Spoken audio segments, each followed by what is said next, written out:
지금부터 2020년 8월 30일 성령 강림 13째 주일 온라인 예배를 하나님 앞에 드리겠습니다.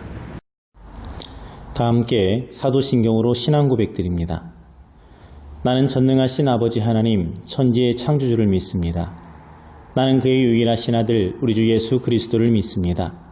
그는 성령으로 잉태되어 동정녀 마리아에게서 나시고 본디오 빌라도에게 고난을 받아 십자가에 못 박혀 죽으시고 장사된 지 사흘 만에 죽은 자 가운데서 다시 살아나셨으며 하늘에 오르시어 전능하신 아버지 하나님 우편에 앉아 계시다가 거기로부터 살아있는 자와 죽은 자를 심판하러 오십니다. 나는 성령을 믿으며 거룩한 공교회와 성도의 교제와 죄를 용서받는 것과 몸의 부활과 영생을 믿습니다. 아멘. 찬송가 37장 찬양합니다.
다 함께 교독문 83번 빌립보서 4장 교독하겠습니다. 함께 교독합니다. 주 안에서 항상 기뻐하라. 내가 다시 말하노니 기뻐하라.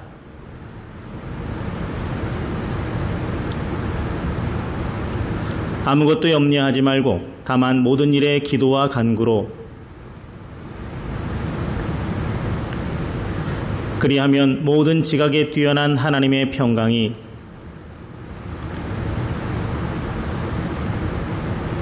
끝으로 형제들아 무엇에든지 참되며 무엇에든지 경건하며 무엇에든지 옳으며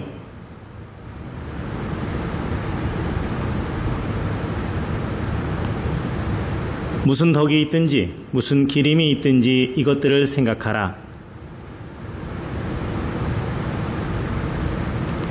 다같이 그리하면 평강의 하나님이 너희와 함께 계시리라. 아멘. 오늘 말씀은 이사야서 37장 14절에서 20절입니다. 함께 봉독합니다. 히스기야가 그 사자들의 손에서 글을 받아보고 여호와의 전에 올라가서 그 글을 여호와 앞에 펴놓고 여호와께 기도하여 이르되 그룹 사이에 계신 이스라엘 하나님 만군의 여호와여, 주는 천하만국의 유일하신 하나님이시라. 주께서 천지를 만드셨나이다. 여호와여, 귀를 기울여 들으시옵소서. 여호와여, 눈을 뜨고 보시옵소서. 사느립이 사람을 보내어 살아계시는 하나님을 회방한 모든 말을 들으시옵소서. 여호와여, 아수르 왕들이 과연 열국과 그들의 땅을 황폐하게 하였고 그들의 신들을 불에 던져 싸우나 그들은 신이 아니라 사람의 손으로 만든 것일 뿐이요 나무와 돌이라. 그러므로 멸망을 당하였나이다. 우리 하나님 여호와여, 이제 우리를 그의 손에서 구원하사 천하 만국이 주만이 여호와이신 줄을 알게 하옵소서 하니라. 아멘.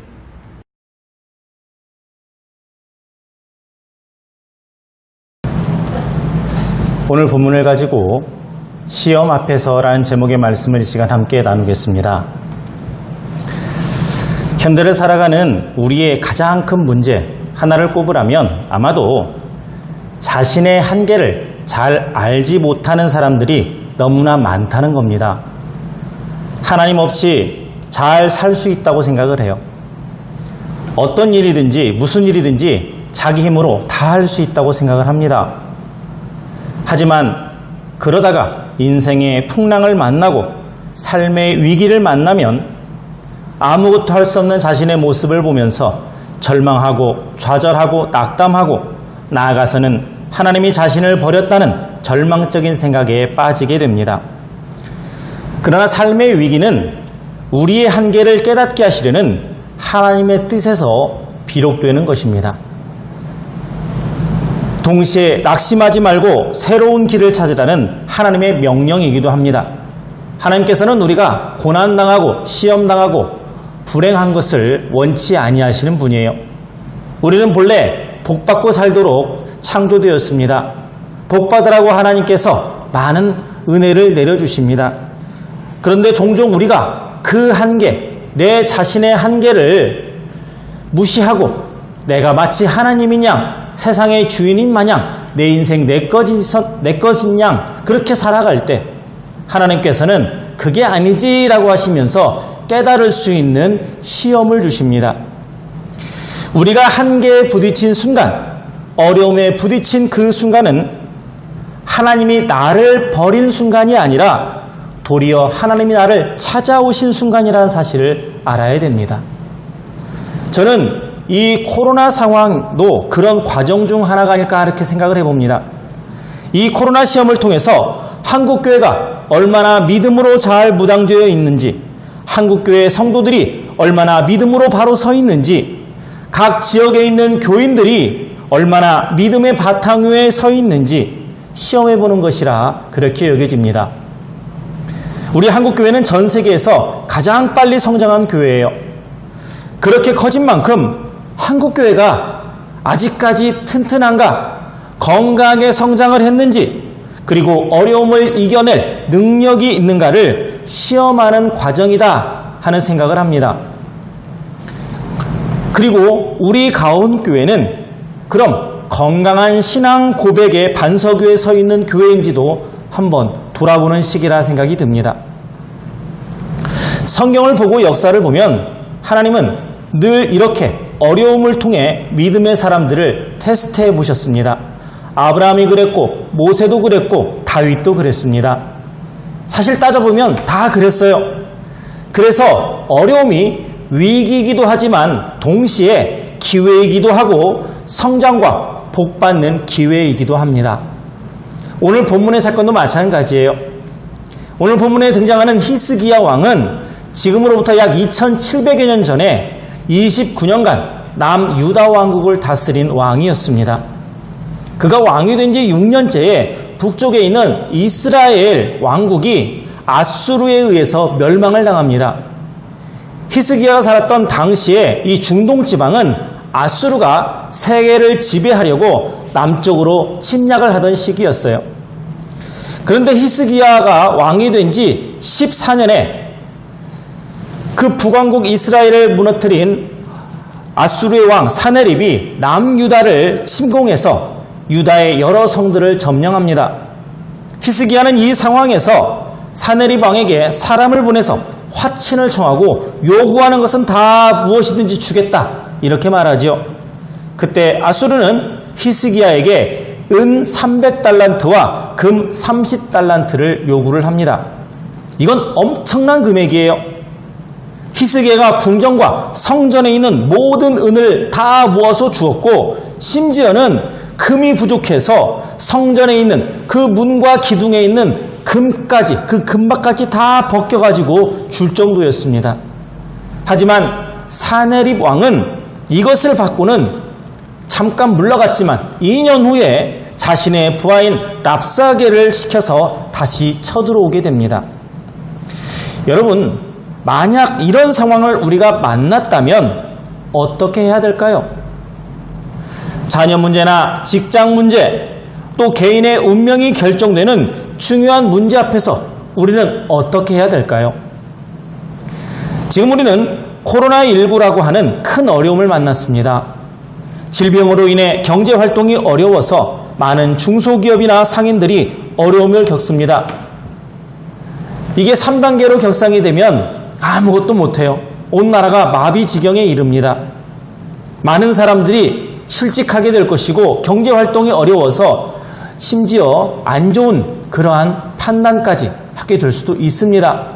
그래서 정부도 조심스러워서 2.5단계라고 하는 그러한 그 방침을 내렸습니다. 이건 역시 우리에게도 위기입니다.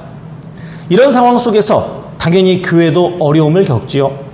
이 어려움을 극복하지 못해서 자살하거나 극단적인 선택을 하는 사람들도 있음을 우리는 매스컴을 통해서 듣고 있습니다.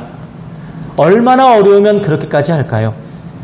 우리는 그런 상황을 직접 겪는 당사자가 아니라는 생각 때문에 그 사람들의 마음을 100% 이해할 수가 없습니다. 그 처지를 공감하지는 못해요. 하지만 분명 우리는 삶에서 어려운 문제들은 다 만나게 되어 있습니다. 모든 노력을 다해도 어떻게 해볼 도리가 없을 때가 있지요. 이럴 때 우리는 어떻게 해야 됩니까? 오늘 본문의 주인공 히스기야는 이 엄청난 나라가 망하게 생긴 이 엄청난 위기 앞에서 어떻게 했는지 오늘 우리는 배울 수 있기를 바랍니다. 오늘 본문을 통해서 볼 수 있듯이 첫째로 우리는 시험 앞에서 기도해야 됩니다. 사네립 왕은 화친 약속을 어기고 자신의 부하인 랍사게를 시켜서 예루살렘을 공격하게 하죠. 그리고 너희는 절대 우리를 막을 수 없으니 항복하라고 편지를 보냅니다. 그 편지의 내용이 37장 10절 11절에 나타납니다. 너희는 유다의 히스기야 왕에게 이같이 말하여 이르기를 너는 네가 신뢰하는 하나님이 예루살렘이 아수르 왕의 손에 넘어가지 아니하리라 하는 말에 속지 말라. 아수르 왕들이 모든 나라에 어떤 일을 행하였으며 그것을 어떻게 멸절시켰는지 네가 들었으리니 네가 구원을 받겠느냐. 이런 편지를 받은 히스기야의 선택이 무엇입니까? 기도하는 것이었어요. 당시에 활동하던 이사야 선지자의 영향 때문에 문제 앞에서 기도했던 것으로 여겨집니다. 신앙의 대가에게 신앙 지도를 잘 받은 거죠. 지도를 받는 건 중요합니다. 그러나 더 중요한 것은 자신이 스스로 기도해야겠다 하고 깨닫는 거예요. 아무리 히스기야에게 이사야가 기도하라고 해도 히스기야 본인이 기도하지 않으면 아무 소용이 없는 거 아닙니까? 제가 여러분들에게 기도하라, 성경 읽어라, 예배에 집중해라, 예배 시간 지켜라 아무리 강조하고 강조해도 본인들이 안 하면 이건 역시 아무 소용없는 거지요. 자기 힘으로 살겠다는데 하나님보다 더 중요한 것이 있다는데 자기 삶 알아서 해결하겠다는데 어찌할 방도가 없습니다. 앞에서 사네립이 남유다를 처음 침공했을 때 히스기야에게 은과 금을 바치라고 했었죠. 그 액수가 지금 시가로 어림잡아 계산하면 대략 1,000억 원 정도에 이른다고 합니다. 엄청난 금액입니다. 근데 남유다 왕국은 다 온 나라를 뒤져도 이 정도의 금이 없었어요. 그래서 자기의 궁전과 심지어 솔로몬이 세웠던 성전에 있는 그 모든 금과 은을 다 주고 그렇게 해서 그 마음을 달래서 돌려보낼 정도였습니다. 그 정도 주면 안전해질 줄 알았어요. 문제가 해결될 줄 알았던 겁니다. 그 정도 주면 사내립의 마음을 돌릴 줄 알았어요. 문제가 해결된 줄 알았는데 아니었습니다. 2년 후에 사내립은 부하 장수를 시켜서 다시 예루살렘을 침공합니다. 이때 히스기야가 깨달은 게 뭘까요? 이건 돈으로, 힘으로, 꾀로 되는 일이 아니구나. 이것은 오직 하나님만이 해결할 수 있는 일이구나 하는 사실을 깨달았던 겁니다. 해도 안 되는 것을 알게 된 거예요. 그렇습니다. 아무리 퍼주고 아무리 조공을 갖다 바쳐도 아수르는 계속 다시 쳐들어올 겁니다. 그러니 히스기야는 자신의 힘으로 안 된다는 사실을 알고 기도하기 시작합니다. 세상에 어디 내 맘대로 되는 게 있습니까? 우리가 숨을 하루에 약 14,500번 정도 쉰다고 하는데 이 당연하게 생각되는 숨도 안 쉬어질 때가 있지요. 내 몸인데 내 몸에 있는 질병을 내가 스스로 치유 못합니다. 생각해보면 내 것이면 내 맘대로 돼야 되는데 내 맘대로 되는 게 없어요. 그러니 내 것이어도 내 것이 아닌 겁니다. 더구나 어려움이 닥치고 위기가 닥치면 내가 해결할 능력은 더더군다나 없습니다. 그럼에도 불구하고 우리는 기도하지 않습니다. 하나님께 도움을 구하지 않아요. 이 코로나 사태로 인해서 경제나 건강이나 심지어 신앙생활에 위기가 닥쳤는데도 기도하지 않는 것은 그게 무슨 일입니까? 기도해야 될 때 기도를 안 하고 있는 게 도대체 어찌된 일입니까? 지금이 기도할 때입니다. 기도의 자리로 오십시오. 기도할 수 있는 자리로 나가십시오. 그리고 하나님 앞에 무릎 꿇고 기도하시기 바랍니다. 두 번째로 우리는 시험 앞에서 하나님을 의지하는 법을 배워야 됩니다. 히스기야는 처음에는 돈을 의지했어요. 그러나 무력을 앞세운 침략 앞에 돈도 소용이 없었습니다. 히스기야는 이 사실을 분명히 깨달았지요. 그래서 주님을 의지합니다. 오늘 본문 16절에서 히스기야는 하나님이 세상을 만드시고 주관하시는 분이라 고백을 합니다. 그리고 지금 이 상황을 보아달라고 17절에서 기도합니다. 여호와여 귀를 기울여 들으시옵소서. 여호와여 눈을 뜨고 보시옵소서. 사내립이 사람을 보내어 살아계시는 하나님을 회방한 모든 말을 들으시옵소서. 그리고 19절 20절에서 저들이 섬기는 우상은 다 헛것이고 오직 하나님만이 진짜 하나님이신 것을 알게 해달라 이렇게 기도합니다. 이런 히스기야의 마음이 보이십니까? 이제 히스기야는 하나님만 의지하겠다는 거예요. 그리고 하나님만 붙듭니다. 이번 코로나 전국으로 인해 정말 우리가 믿을 수 있는 분은, 우리가 의지할 분은 주님밖에 없다는 사실을 우리 모두 깨달았으면 좋겠습니다. 사실 급격한 교회 성장으로 엄청난 성도 수와 수많은 예배당이 한국교회의 자랑이었죠. 그런데 이 모든 것이 이단 앞에, 물질 앞에, 권력 앞에, 다른 종교의 공격 앞에, 잘못된 지도자 앞에, 코로나라는 질병 앞에 너무 쉽게 무너지는 모습을 보고 있지는 않습니까? 우리는 하나님을 의지하고 하나님을 신뢰한다던 그 말이 거짓이었음을 보고 있지 않습니까? 그러니 지금 우리에게 필요한 것은 히스기야가 그랬듯이 하나님만을 의지하겠다는 그 신앙을 회복하는 일입니다. 마지막 세 번째로 우리는 시험 앞에서 내성을 키워야 할 때입니다. 역대하 32장을 보면 히스기야는 사내립의 공격에 대비를 합니다. 처음 침략 때는 뇌물을 주어서 무사했지만 다시 공격이 예상이 되니까 준비를 합니다. 우선 예루살렘 안으로 물을 끌어들이는 장장 530m 길이에 달하는 수로를 건설합니다. 히스기야 터널이라고도 불리는 이곳을 통해서 나중에 이 예루살렘이 포위되어서 고립됐을 경우 살 수 있을 방책을 마련하는 겁니다. 그리고 성을 보수합니다. 더 단단하게. 히스기야는 기도도 합니다마는 자신이 왕으로서 할 수 있는 모든 일을 다 준비를 합니다. 곧 능력을 키우는 일이에요. 수험생이 취업을 앞둔 사람이 준비는 하나도 않고 공부는 하지 않고 그냥 교회에 와서 또는 자기 편한 자리에서 기도하면은 원하는 학교 들어갈 수 있고 원하는 곳에 취업할 수 있습니까? 내 실력도 길러되지 않습니까? 공부하면서 기도하는 겁니다. 기도하면서 공부해야 당연히 하나님도 도우시는 거예요. 우리가 신앙생활을 하면서 어려움과 위기 앞에 무너지지 않으려면 신앙의 힘을 키워야 됩니다. 제가 종종 농담으로 내공이 있어야 된다 하는 표현을 씁니다. 내성을 말하는 겁니다. 내적인 신앙의 실력, 신앙의 능력이 있어야 돼요. 신약 에베소 6장 10절 11절에 보면 주 안에서와 그 힘의 능력으로 강건하여지고 마귀의 관계를 능히 대적하기 위하여 하나님의 전신갑주를 입으라 이렇게 말씀하고 있습니다. 무장하라는 겁니다. 신앙의 힘을 키워서 무장하고 있으라는 거예요. 남태평양의 그 호주 동북 쪽에 보면 나우루라고 하는 나라가 있습니다. 나우루 공화국이라고 알려져 있는데 이 크기가 울릉도의 3분의 1 정도만큼 굉장히 작습니다.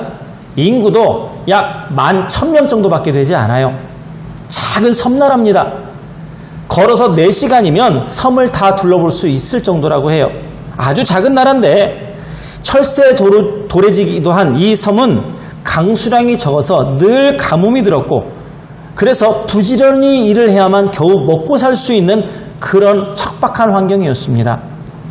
그런데 세계 2차 세계대전 이후에 이 섬에서 희귀 물질인 인광석이 발견이 됩니다. 이 섬 전체에 인광석이 매장되어 있었는데 이 인광석은 비료를 만들 때 매우 중요한 자원이기 때문에 석유보다 비싼 가격에 거래가 되었습니다. 근데 매장량이 워낙 많아서 이 나우루 공화국에는 엄청난 돈이 흘러 들어왔는데 이 돈을 국민에게 나눠주는 정책을 폈어요. 집, 의료, 교육 모든 것이 무료였고 1년에 1억 원씩 국민들에게 돈을 나눠줬습니다. 그래서 이 작은 나라에서 사람들은 수억 원짜리 스포츠카를 타고 다녔고 해외에 나갈 때는 전용 비행기를 타고 갈 정도였습니다. 몇백 미터 거리도 자동차를 타고 다녔고 집안의 모든 일은 외국인 노동자를 데려와서 시킬 뿐만 아니라 공무원까지도 외국에서 데려올 정도였어요. 하지만 이 나우루를 풍요롭게 만든 인광석은 계속해서 없어져 갑니다. 캐서 팔아버리니까 매장량이 한계가 있지 않습니까?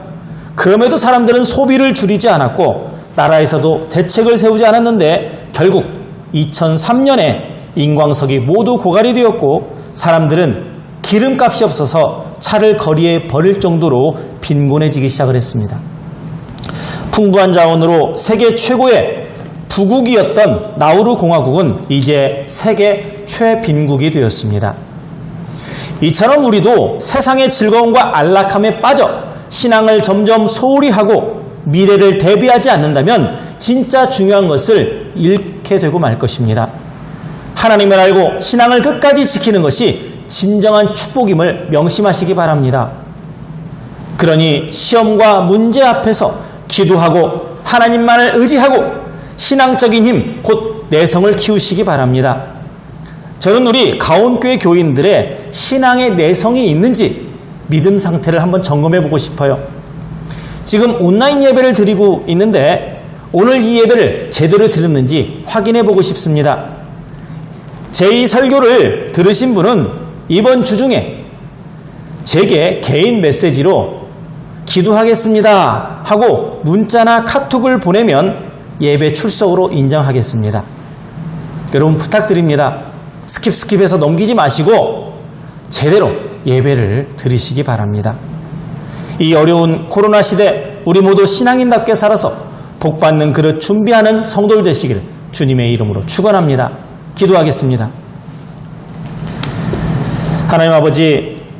히스기야처럼 위기 속에서 하나님께 기도하고 위기 앞에서 하나님만 붙들고 하나님만 의지하면서 실력을 키워가는 저희들 되게 하여 주시옵소서. 나라가 교회 때문에 문제라고 합니다. 문제 많은 교회들이 있습니다. 하나님, 속히 회개하고 하나님만 섬기는 교회들, 하나님만 의지하고 세상의 소금과 빛의 역할을 제대로 수행하는 교회들 되게 하여 주시옵소서. 예수님의 이름으로 기도합니다. 아멘. 찬송 365장 찬양합니다.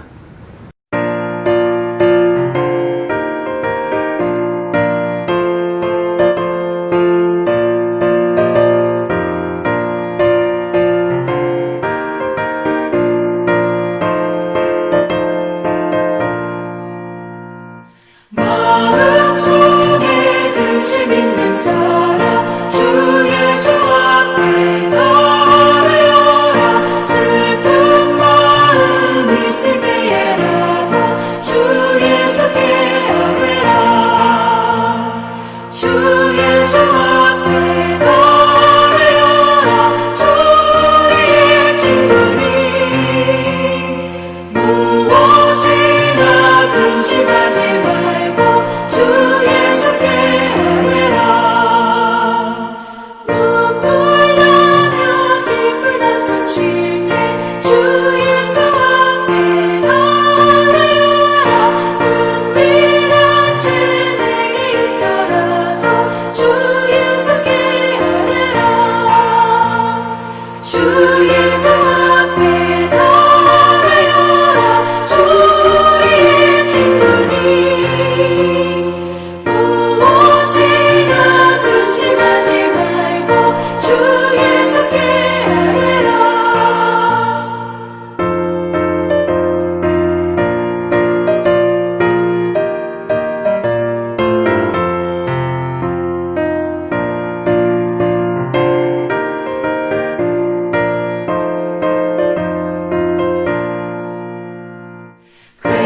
괴로움과 두려움 있을 때 주 예수 앞에 나아가라. 내일을 염려하지 말고 주 예수께 아뢰라. 주 예수 앞에 나아가라. 주 우리의 친구니 무엇이나 근심하지 말고 주 예수께 아뢰라. 죽음 앞에 겁을 내는 자여 주 예수 앞에 나아가라. 하늘나라 바라보는 자여 주 예수께 아뢰라. 주 예수 앞에 나아가라. 주 우리의 친구니 무엇이나 근심하지 말고 주 예수께 아뢰라. 교회 소식 전합니다. 오늘은 성령 강림 13째 주일입니다. 다음 주일부터 창조절 하나님의 절기가 시작이 됩니다. 정부의 감염 예방 2단계 격상으로 말미암아서 대면 예배를 드리지 않고 9월 첫째 주까지 온라인 예배를 드리니 우리 모든 교인들은 주일과 수요일 예배를 꼭 온라인으로 시청해 주시기를 바랍니다. 그리고 이 일이 빨리 정상화될 수 있도록 나라와 그리고 이 감염 전국을 위해서 기도해 주시는 여러분 되시기를 바랍니다. 축도로 예배를 마칩니다. 다 함께 기도합니다. 우리 주 예수 그리스도의 은혜와 하나님 아버지의 사랑하심과 성령님의 교제하심이 거룩한 주일 하나님 앞에 고개 숙여 하나님만 의지하고 기도하며 하나님이 보시기에 든든한 믿음의 실력을 키워가겠노라고 다짐하는 주의 사랑하는 모든 권속들 영혼위에 건강위에 학업위에 가정위에 취업위에 모든 앞날 앞길 위에 그리고 우리 가온교회와 이 나라 이 민족 위에 이제부터 영원토록 함께하옵시기를 간절히 축원하옵나이다. 아멘.